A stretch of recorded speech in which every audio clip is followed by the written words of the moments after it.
like to remind everyone present to be respectful and considerate towards others attending the meeting. Language or behaviour that could be perceived as offensive, defamatory or threatening to any person attending the meeting or to those listening to the recording will not be tolerated. We have everybody here in attendance. Yep. Declarations of interest. I believe, Councillor. Thank you. Yes. My role on the Dodges Ferry Primary School Association as a volunteer member, and also as a volunteer with the Sorell Historical Society, may mean a perceived conflict of interest, but I have no controlling interest in the items on the agenda. Okay, thank you. Item 5, recommendation that the minutes of the council meeting held on the 18th of November 2025 be confirmed. Can I have a move, please? Councillor Nichols and Councillor Campbell a second. Any comments on those minutes? No? All those in favour of the recommendation? Unanimous, thank you very much. Over the page 2, the Mayor's report. The recommendation that the Mayor's communication report as listed be received. Can I have a mover, please? Deputy Mayor Larkins and Councillor Nichols. Open to questions.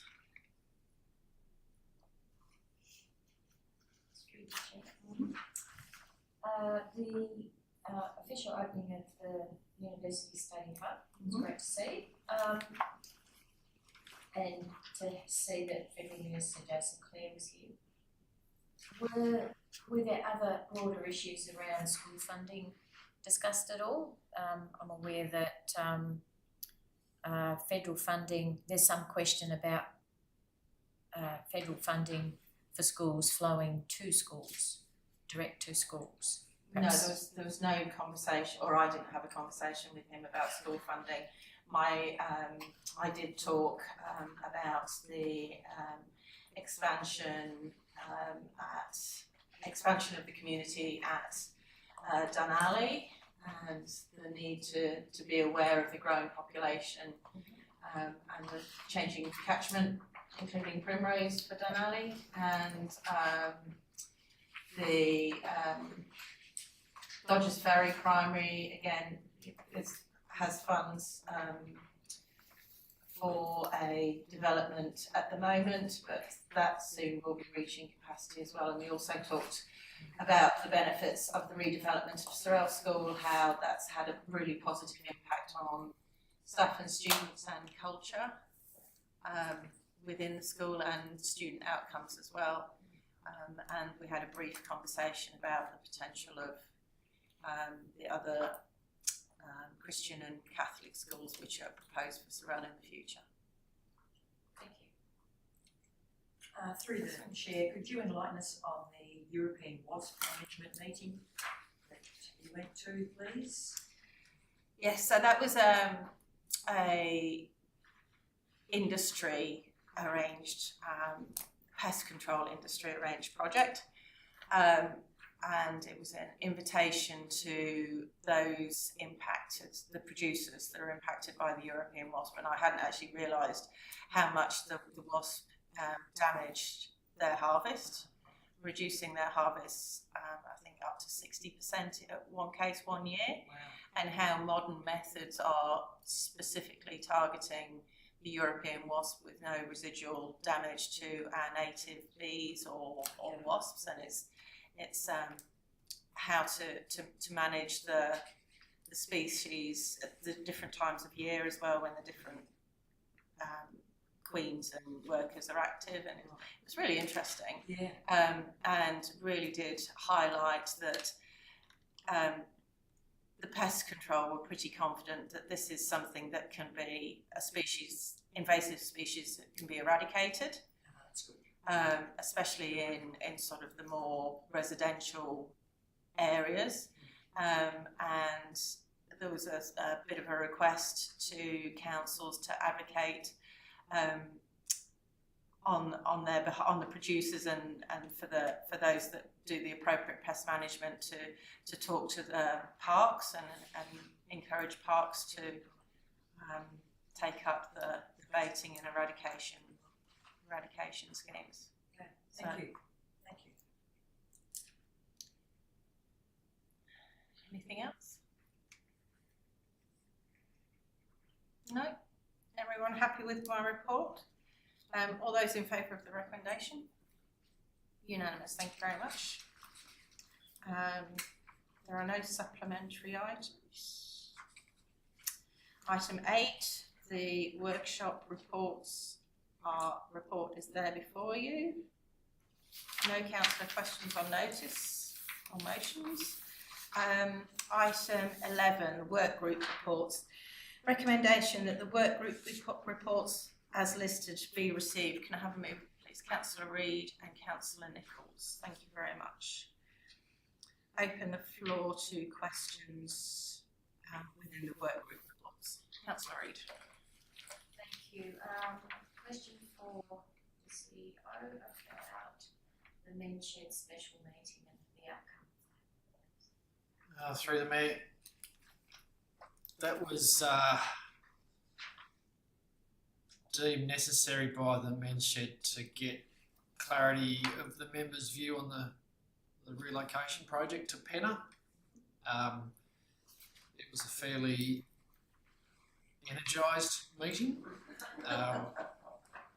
The final outcome was that of the members who were entitled to vote, the outcome was a unanimous support for the project, for the move to Penna. So that was very useful for us to be able to continue with the DA for the new site and to keep that process moving. So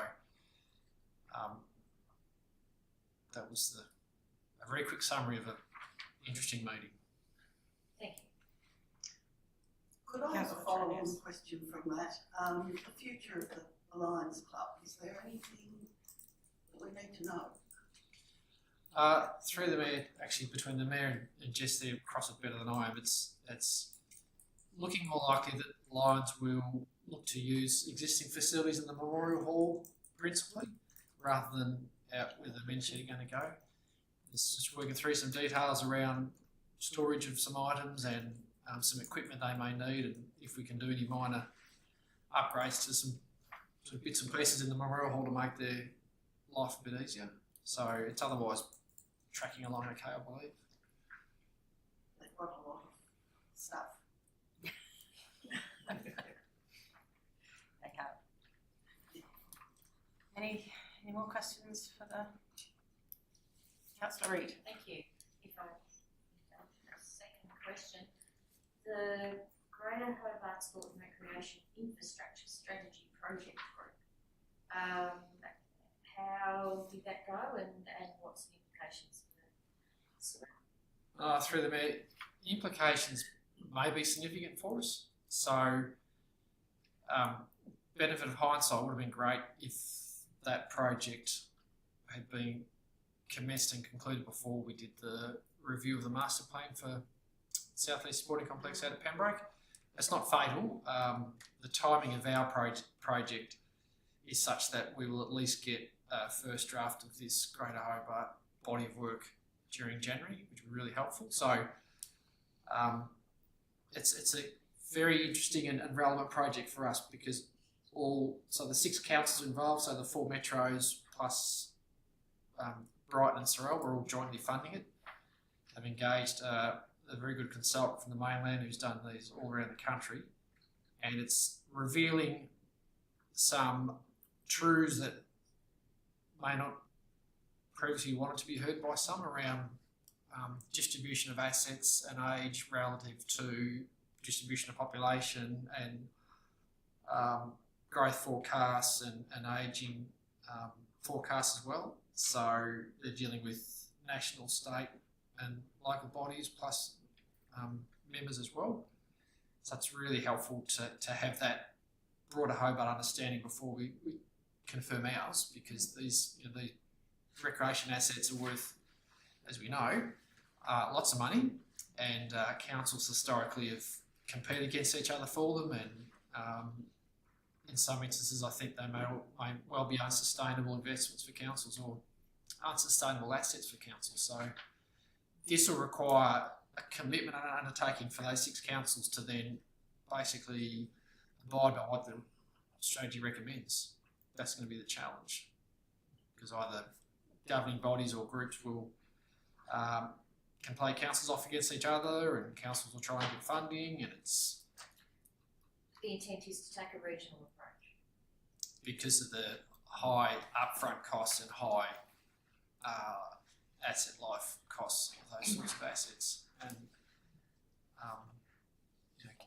Hobart, it's spatially it's quite spread out, but the population density is quite low. So the ability for councils to fund some of these things long term could be in question, which is why it makes sense to, as you say, a council to have a regional view and to have some evidence and modelling behind it to make sure that the right facilities go in the right location. Thank you. Through the chair, so General Manager, would you say that the thought that's gone into Pembroke Park is going to stand Sorell in pretty good stead for any more funding in on this regional basis? Through the mayor, it's a very good question, Councillor, and that's why, like I said, the benefit of hindsight would have been great to have this regional body work done before for us, but the timing's not fatal because we haven't confirmed ours or locked it in. And like I said, shortly we'll have at least a first cut from this other range of consultants. So I think it's not so much for Sorell implications at the grassroots level, it's understanding what our role is in a hierarchical sense with state and national bodies, and just making sure that, I guess in effect, we don't overcommit or think we should act in a space that isn't appropriate for us or appropriate for our ability to fund the cost of that asset over its life. Okay. So I'm really not sure what the ramifications are for us, if there's going to be elements that we've built into our master plan that may not be viable, or if in fact not only are they all viable but there should be more. I have no indication yet which way it will fall, which is why I want to see it before we confirm our master plan. But our master plan will cater for our local community and our local teams and sporting groups. And a range of age. Yeah, correct me, as a minimum it needs to do that. Yeah. And that has been identified on the plan. That's Deputy Mayor, Councillor Hopkins. Through you to CEO Robert, how, if any, what is the progress of the stadium floor replacement? Yeah, through the mayor, it was a bit touch and go for a while, but there's been a commitment which they will be able to stick to, which is all the battens and backing flooring will be in and fixed prior to Christmas, and all the flooring will be laid, but just not fixed off because it needs to go through an acclimatisation period. So they're still proposing that in the second half of February it will be complete. So it's a case of nailing down exactly which week, but yeah, they've said that it'll be before the end of February, so it's a case of when. So they've made further progress than what we'd expected at this point in time. Thank you. I'd just like to make note of the Sorell staff that have come on board with the festivities. We have festivities in the room, but you'll also see them around the community, and I think the council staff have really engaged this year with that brightening up and twinkling up of the streets, and I think apart from those that are a bit bar humbug, thank the staff for their efforts. Thank you. I don't know if people have noticed we've got some Christmas lights in town. I don't know if anybody's noticed them. It's not dark early enough. We're all in bed. Are there any further questions? Councillor Reid. Thank you. Not so much a question, but thanks again for the comprehensive community engagement that's been going on, that's reflected in the report on pages 5 and 6, across so many matters that have been in the pipeline for many years in some cases. And now we have, with the benefit of community engagement, approaching decision time on most of them, or in fact implementation, which is great to see with the youth program, for example.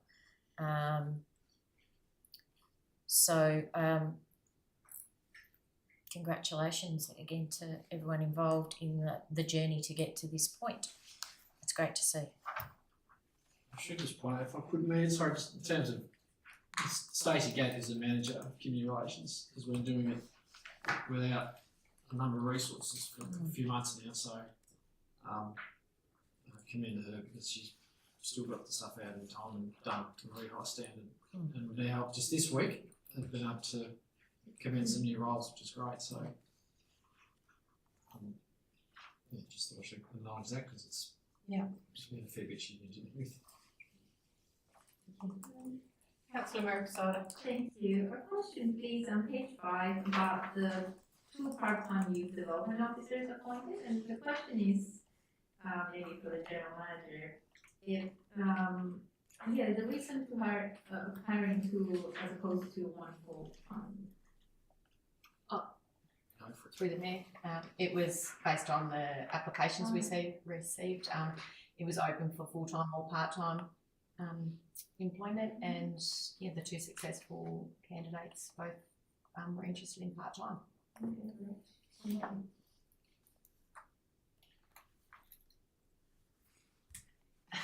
Councillor Reynolds. Yeah. Just a question around the Office of the CEO's meeting with the Waiwanka Mountain Bike Trail project and where we're at with that.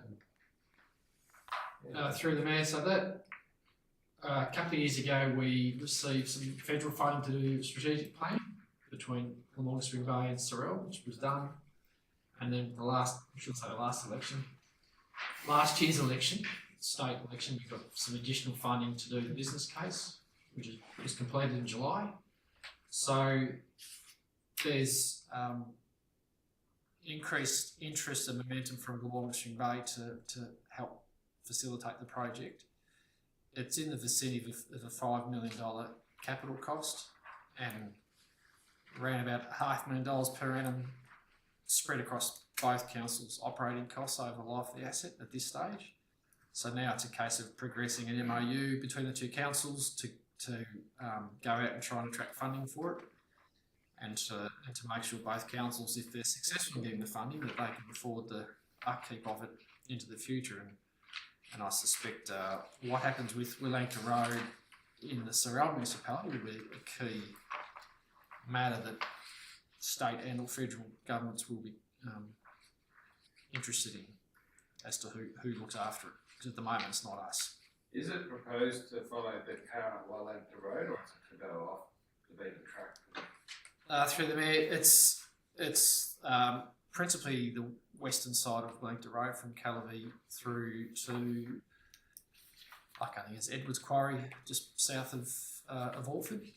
So the vast majority, I think actually all of it will be on that western side of Willanka, so it's well away from the road.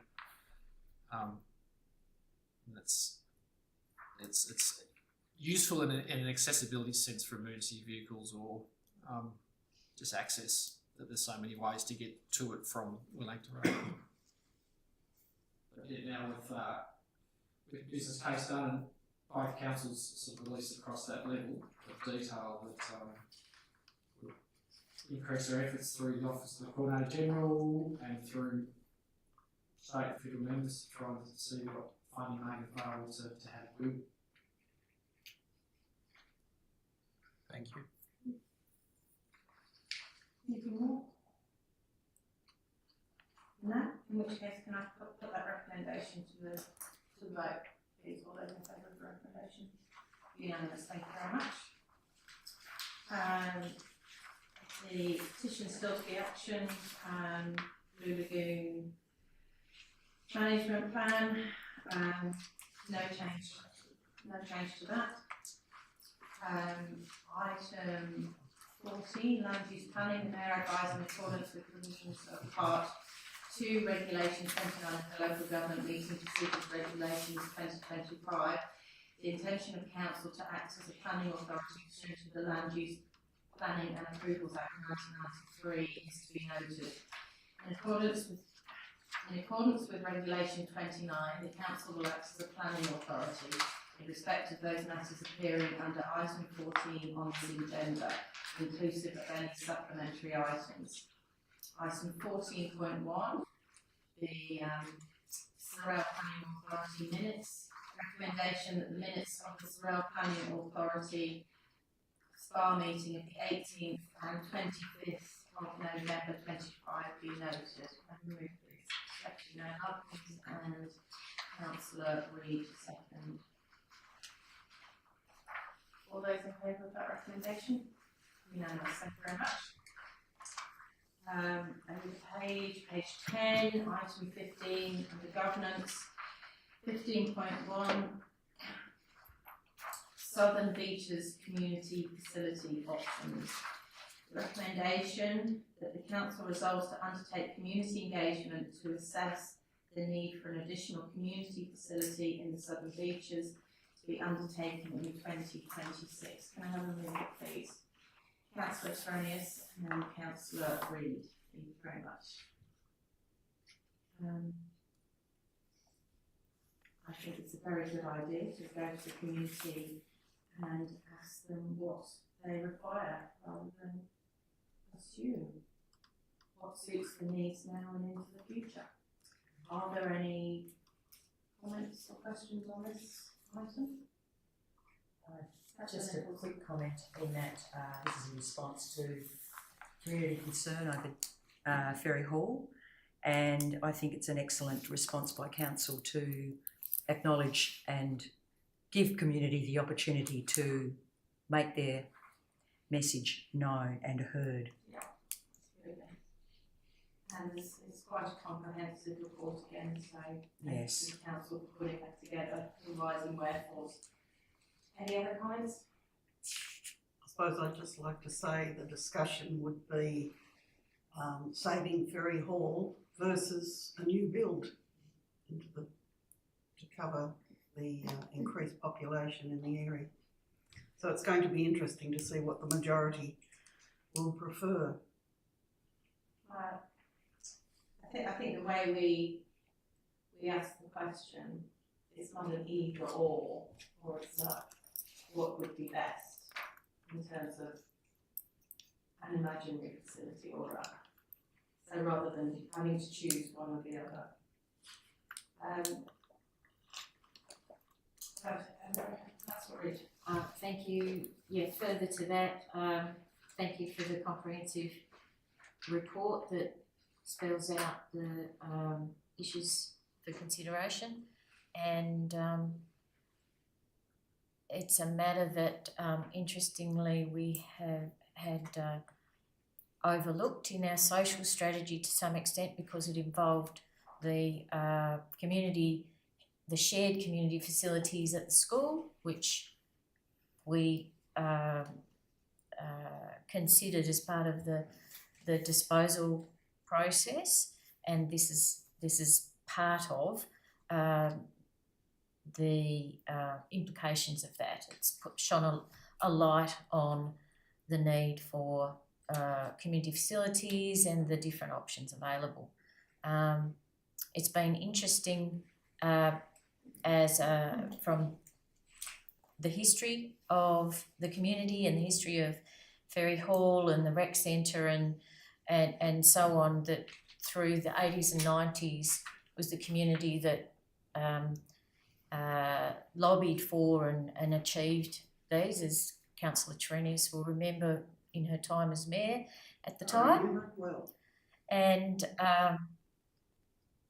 this is a timely way of basically putting those same questions to the community and understanding that context is going to be an important part of it, and from the people I've spoken to,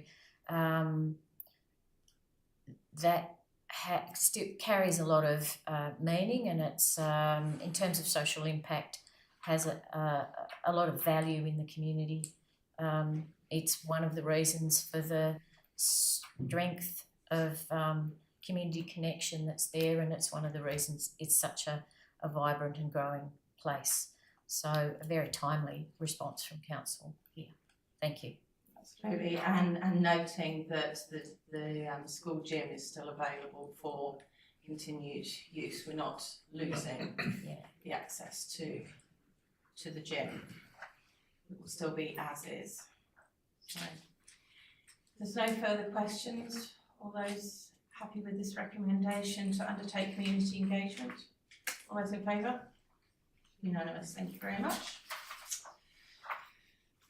Item 15.2, extension of councillor representation on the Natural Resource Management Environmental Advisory Group.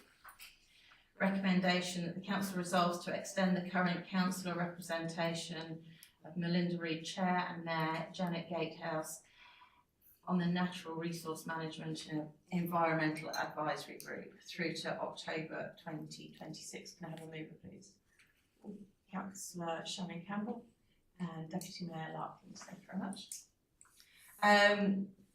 So this group has been together for 2 years now, and this extension is to take the group through until the next local government elections, to continue the continuity. The strategy has been formed and decisions around that strategy are being made. So we still have we have 2 new community members on the group, so we still have fresh eyes and ears, and this is just to take the councillors, Councillor Reid and myself, through to the September or October, whenever we have the next elections. So is there anybody,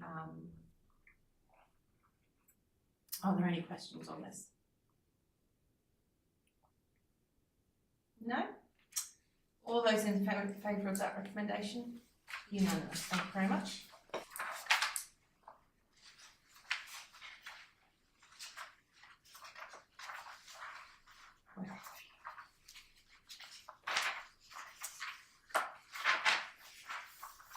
Right. Finance, item 18 on page 19, 18.1, executive summary financial report. The recommendation that the executive summary financial report November 2025 year to date be received and notified council. Can I have a mover, please? Deputy Mayor Larkins and Councillor Campbell. Thank you very much. Any questions on this financial report?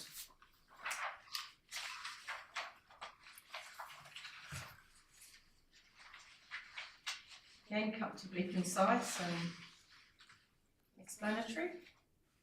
Any questions? No? In which case, can I put the recommendation to be received and noted for the financial report to the vote, please? All those in favour? Unanimous. Thank you very much. On to 18.2, capital adjustments.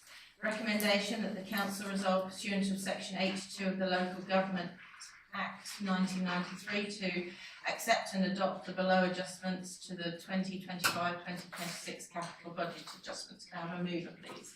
Councillor Nichols and Deputy Mayor Larkins to second. Thank you very much. Anything on these adjustments?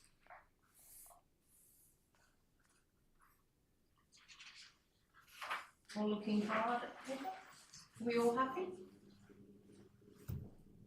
In which case, can I put this recommendation to the vote then, please? Those in favour? Unanimous. Thank you very much. On to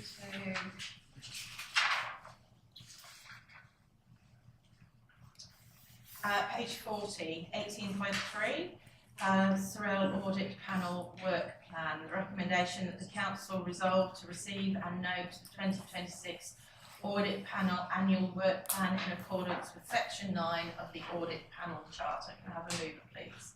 Councillor Reid and Councillor Campbell, thank you very much. Apart from the very small print, is there any questions or comments on this?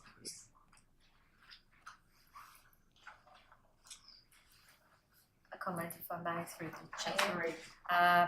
I've served on the audit panel for 7 years now, and much like our financial management, it's an important part of that, and we're fortunate to have a very dedicated and extremely skilled panel of experts advising us.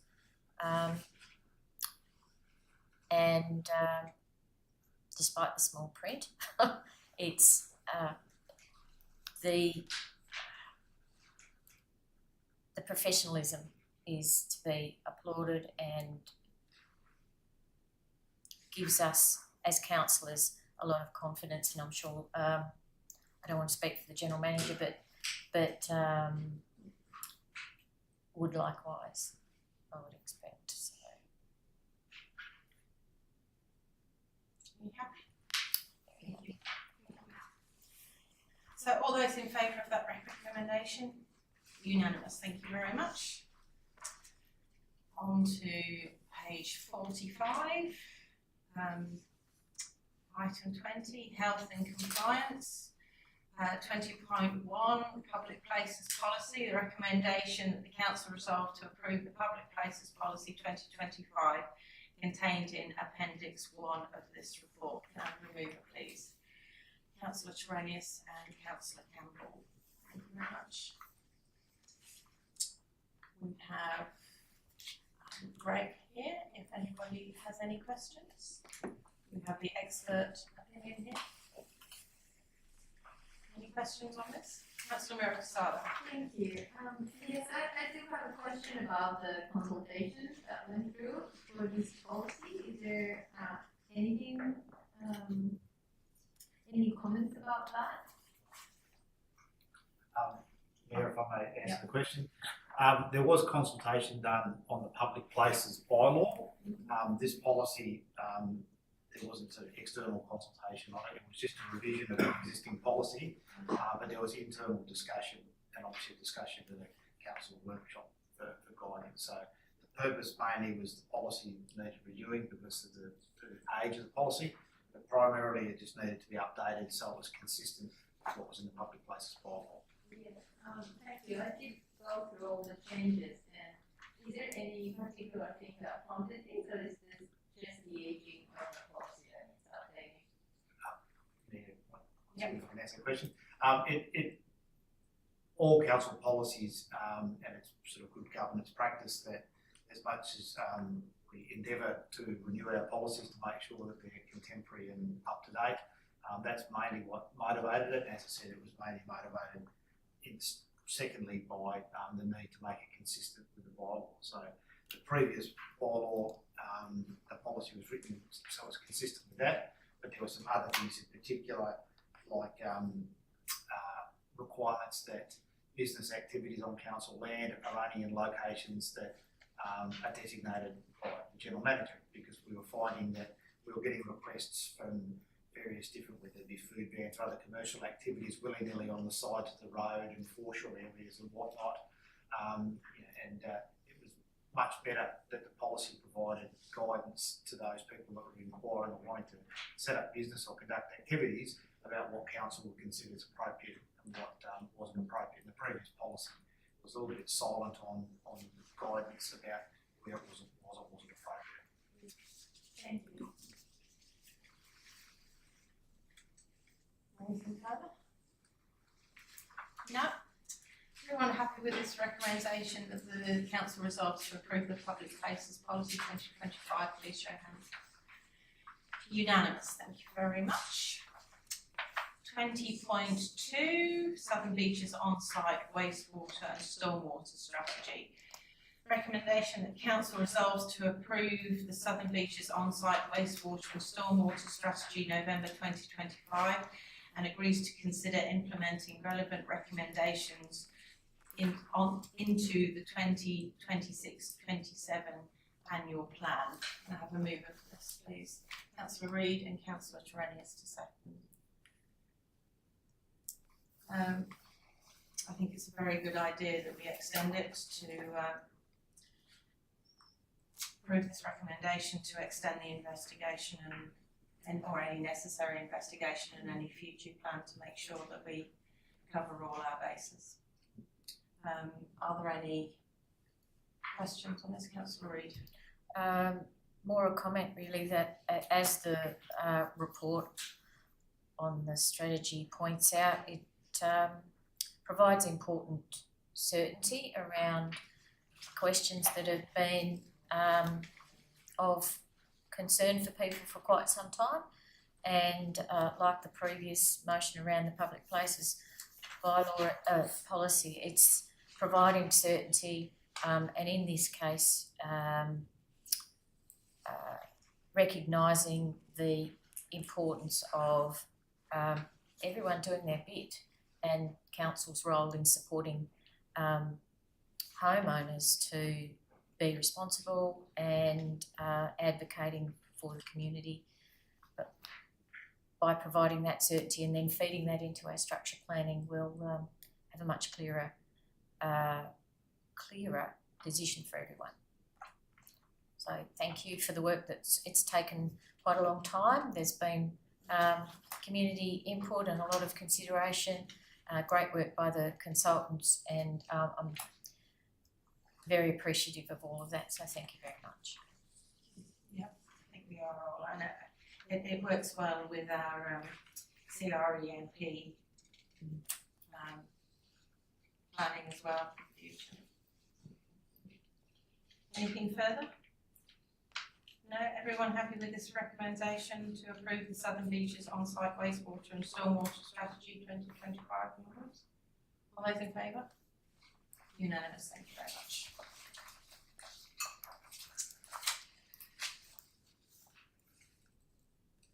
Right, page 61. Item 23, questions from the public. Would you like, we have no questions received, so if you would like to stand and say your name if you have a question, then please feel free to. Hello. Thank you, Ben. Through you, Ben, Peter Blackwell from Carlton. Further to Councillor Reynolds' question regarding the Wellington White Part, wondering if there's any publicly available report regarding the proposed route and design and just what's envisaged there. I'm not entirely sure. Yeah, through me. We don't have anything sort of publicly available. I'm happy to, if you give me details after the meeting, I'm happy to shoot something. It's not like it's top secret, but we haven't sort of formally put out to the public. But yeah, I'm happy to give you some basic information that sets out the concept and roughly where it will go. Thank you very much. Anybody else? Sharon, sorry. Sharon Foley, in regard to the Wellington Road, is the government considering putting in a lot of money to that? Because I think the community opinion would be that money would be better spent upgrading the outer highway, which calling this road a highway is a really questionable statement. Oh, you can. There is money already allocated and work in progress to upgrade the Arthur Highway. The mountain bike track is a separate project. I'm not sure about the federal funding going towards it, but it's an economic driver. It's going to increase tourism in the area, increase the job availability, bring other interest to the area as well. So it's seen as a positive economic driver rather than a money here or money there. So it will attract funding in itself once established into the area. the Arthur Highway and the Tasman Highway are currently under review, and there is money, like I said, money available and work happening on them at the moment. Would you like to add to that?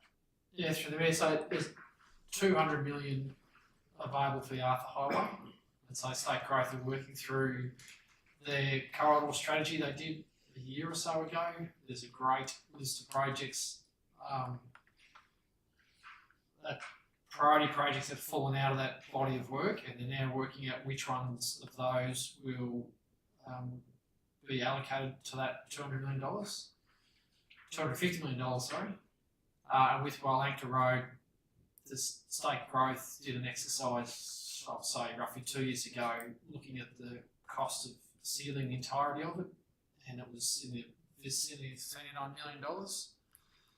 And the state had provided a $6 million commitment, but it required, with the 80-20 split that they do with some infrastructure projects with the federal government, so that would need $33 million from the feds, who aren't at this point in time in any way committed to providing that for Wailanka Road to be sealed.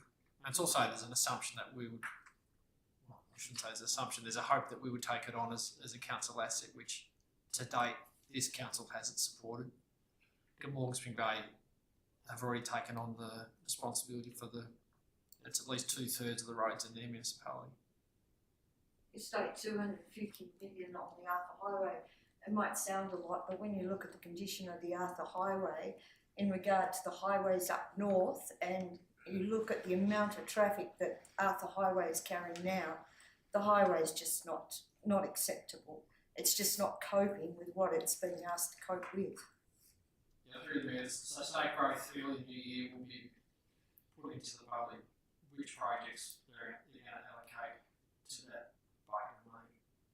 So my point was just, if the government was going to spend a huge amount on the Wailanka to Forest Road, it should be spending it on the Arthur Highway where, the permanent residents use it and the permanent residents would be gaining benefit from it.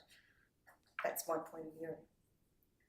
Also, I'd like to just update the council on what's happening with the flight paths. Several of the councillors were at the meetings and I thank them for that. The silly thing with their services is, after 6 years of fighting to have it moved from directly over Primrose Sands, Fawcett and Carlton River, we now have to go back to a vote. All the communities have to vote on it again after 6 years. And of course, Dunelly don't want it moved at all, but the people that are suffering the most, Primrose Sands do. So if the vote comes in, more people from Dunelly don't want it moved, the poor people of Primrose, Carlton River and Fawcett get lumped with it again, get stuck with it. And the sad thing for the people of Fawcett is they're not going to do anything to make it a beneficial move for the people of Fawcett, so we're going to cop it. It's going to become a slum area because that area's got 3 flight paths over it, flights 24 hours a day, and the situation's just intolerable. So I just wish to update the council on that. Thank you. I shared the document that came from the Hobart community suggested alternatives, and the alternative route sits in between Connolly's Marsh and in a bit of a no man's land really, between Connolly's Marsh and Dunalley. So that's the proposed route. It doesn't, the crossover point above Fawcett doesn't change, but the proposed route, and I understand that the planes are going to be flying higher when they come over Fawcett, 100 metres, 400 feet, 120 metres higher. It sounds good, but it wasn't what the community wanted. That suggestion from the community was put in 5 years ago, and the community have since sought changes from air services, and they've not changed anything. They won't give an inch. So the community's not happy. It's not really benefiting anybody. Well, taking it directly from the overhead of Primrose Sands is a plus, but that's it. It was nice that they came, it was good that they came out and they had they were open to all questions and discussions from the community. I think that was, they could have done everything to arm's length, but they came into the community and they have to be thanked for that. Thank you, Sharon. Do we have anything further? Sharon. The other Sharon. Sharon Kent from Dodgers Ferry. I've just got a few questions to ask regarding Ferry Hall. Well, I commend council on the community consultation.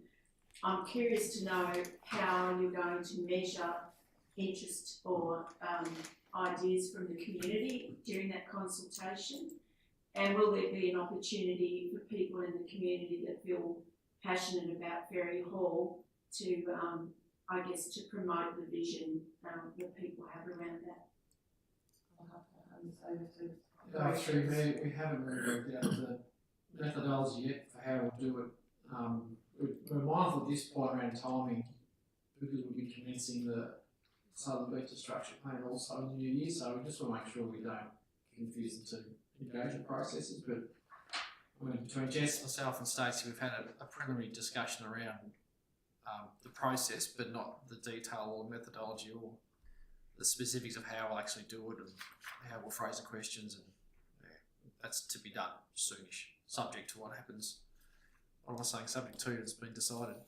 Post the decision we made about 10 minutes ago. Is there potential for community to be maybe to offer some ideas around what that might look like? Through the mail, I think part of the information we would gather from the communities, I guess what expectations are, what desires are, and awareness of what facilities are in place, their usability or not, or accessibility as well. And I suspect as part of it, I can't see why there wouldn't be the ability for participants to provide a view as to their ideal outcome. Our ability to deal with it or not, that's we'll find that out in time. But I'm no expert in common engagement, so I'll defer to the likes of Jess and Stace, who are much more skilled in working out the proper, and Greg as well, actually, through the right way to pose the questions and to get the rights of information. And I'm assuming that there'd be plenty of advertising and lots of time for people to think it through. Yep. Be involved. Yeah. There's nothing to stop the community advocating for themselves. Yeah. We will present an unbiased questionnaire to the community. Yeah, it's information gathering for us, really. Yeah, it's information gathering. It's not. Yeah. It's not a one or the other. We don't direct the decision. One of my other questions was, I noticed that the school in the 15.1 have said that they will in no way be contributing financially to the new Ferry Hall being relocated. Given that if there was no interest from anybody in the community around keeping Ferry Hall, the school would be paying for demolition or movement of the hall. Do you think there's any possibility that the school might contribute the funds that they would have had to spend on demolition if Ferry Hall's going to be kept in the community? Through the mayor, I'm not sure that'd be the case. They're very protective, understandably, of the budget they've got, and they've already done some preliminary quantity surveying work on the early cost estimates for the project, so not surprisingly it's more than what they would hope. I can't speak on their behalf, but the comments thus far is that it's highly unlikely they'd be wanting to spend any more than they would absolutely need to. And it would otherwise be put into the contract, as you say, for its removal or demolition. So I think the cost to relocate and to potentially upgrade would be far in excess of either demolition or just removal. somewhere else and disposal somewhere else. But I'm no expert in the matter. There's been a few comments around the original part of the hall is the part that people want. The bits that were tacked on afterwards, the kitchen and I think there's some toilets there, I would imagine have got asbestos in them. And so there's been some talk about actually just keeping the historical hall and not actually moving those parts. And I guess that's something that will need to be worked out down the track. Is the school going to demolish that, or is that going to be the responsibility of whoever is funding the movement of the hall? We can say, no decision has been made. I don't think that's been part of the discussion or anything like that. That area is planned for an alternative building, so that site has to be cleared regardless. If there are asbestos or lead paint or any other toxic building materials, or it will have to be dealt with appropriately in the appropriate way. And like you say, that's a conversation for further down the track once it's been identified the community's desire. And one other just piece of information.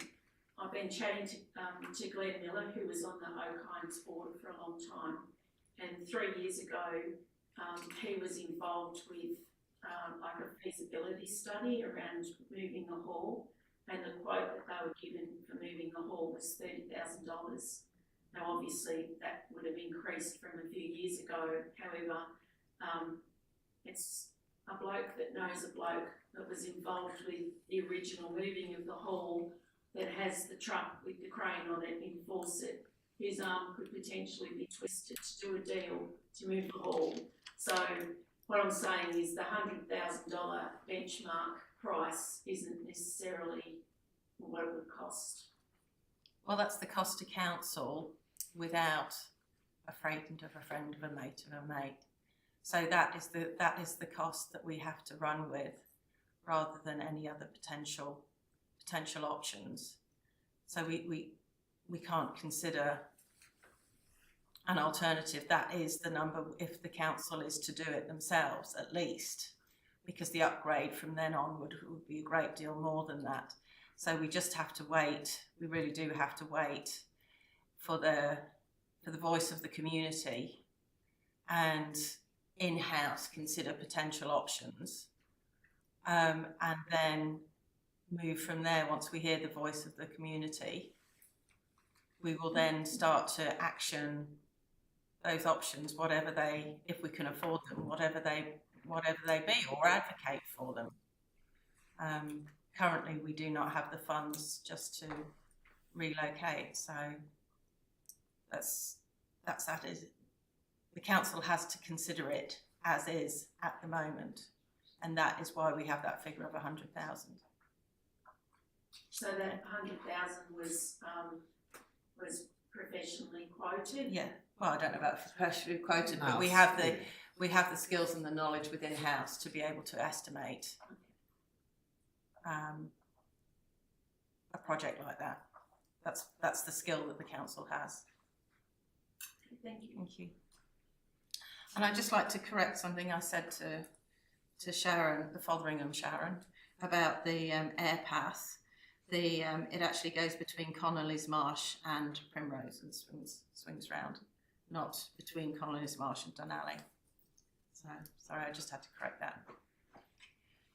Yes. I'd like to say something positive. As a budding artist and involved with South East Art, on behalf of the group, I'd like to thank the council for their contribution and their assistance with our recent art exhibition, which I think everybody enjoyed, and it was really pretty bloody good.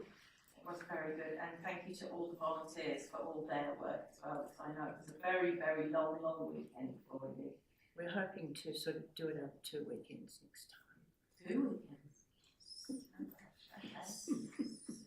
Does the remainder of the committee know about that. Yeah, they do. Oh, Not just me. But no, seriously, all joking aside, it was a really, really nice exhibition. Really good, really professionally displayed, professionally run, and thank you all very much for doing it. I know it was very tiring, so thank you. Thank you for that. And thanks everybody for their assistance. Thank you. Thank you. Any other questions, council? No? In which case, I'd like to close today's meeting at 4 minutes to 7, so 6:56. Oh. Oh, we have more. We're moving into closed meeting. Okay, so we're closing this. The recommendation, just that bit. So this is a new bit. Recommendation that the council meeting be closed to the public to enable council to consider agenda items 24.1 to 24.5, which are confidential matters as prescribed in regulations 17 and 40 of the Local Government Meeting Procedures Regulations 2025. Can I have a mover, please? Councillor Reid and Councillor Campbell. All those in favour of the recommendation to move into closed? Unanimous. Thank you very much. And that brings the meeting to a close. At 6:57. Thank you very much. Thank you.